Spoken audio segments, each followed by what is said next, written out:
نبی پاک صلی اللہ تعالی علیہ وسلم اپنے آخری دنوں میں، یہ آخری دن ہے، صحابہ کو جمع کر کے فرماتے ہیں کہ میرے جانے کا دن قریب آ چکے، تم میں سے کسی کا کوئی حق باقی ہے تو مجھ سے لے سکتا ہے، کوئی حق باقی ہے۔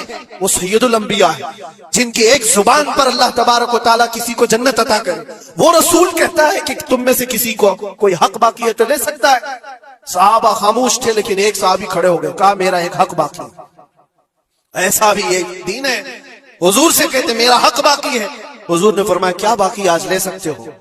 انہوں نے کہا پیسہ نہیں، دولت نہیں۔ ایک بار یاد ہے جنگ میں جانے کے وقت آپ صفیں درست کر رہے تھے، صفیں درست کرتے ہوئے میں تھوڑا صف سے آگے آ گیا تھا اور آپ کے ہاتھ میں چھڑی تھی اور آپ نے مجھے چھڑی سے مارا تھا اور میں آج وہ بدلہ لینا چاہتا ہوں۔ اللہ اکبر، رونگٹے کھڑے ہو جاتے ہیں سن کر۔ انہوں نے جیسے ہی کہا صحابہ کی گردنیں تن گئی، کہا کون ہے جو سید الانبیاء سے بدلے کی بات کرتا ہے؟ حضرت عمر تلوار نکالتے، حضور نے فرمایا خاموش عمر، یہ اسلام ہے، یہ اسلام ہے، اندر رکھو۔ اور صحابی سے کہا اجازت ہے، تم بدلہ لے سکتے ہو۔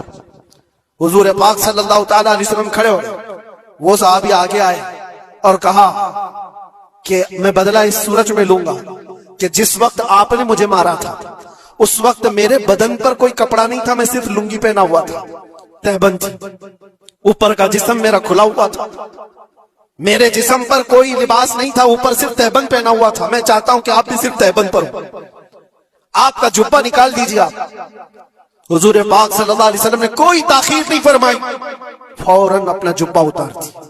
صحابہ دیکھ کر کے حیرت زدہ تھے، سب کے جسموں پر کپ کپی تھی، یہ کون بندہ ہے؟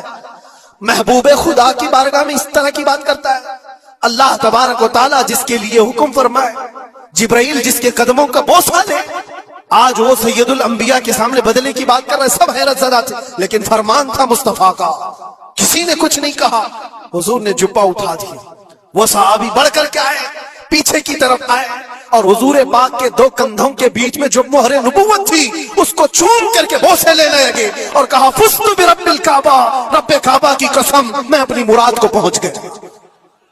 کہا بس یہ بدلہ لینا تھا کہ حضور پاک صلی اللہ علیہ وسلم کے دونوں کندھوں کے بیچ میں مہر نبوت تھی جو سورج سے زیادہ چمکتی تھی۔ وہ صحابی کہتے ہیں مہینوں سے، سالوں سے مجھے اس کا انتظار تھا کہ ایک بار مہر نبوت دیکھ لوں، میں نے یہ راستہ اختیار کیا صرف مہر نبوت کو چومنے کی۔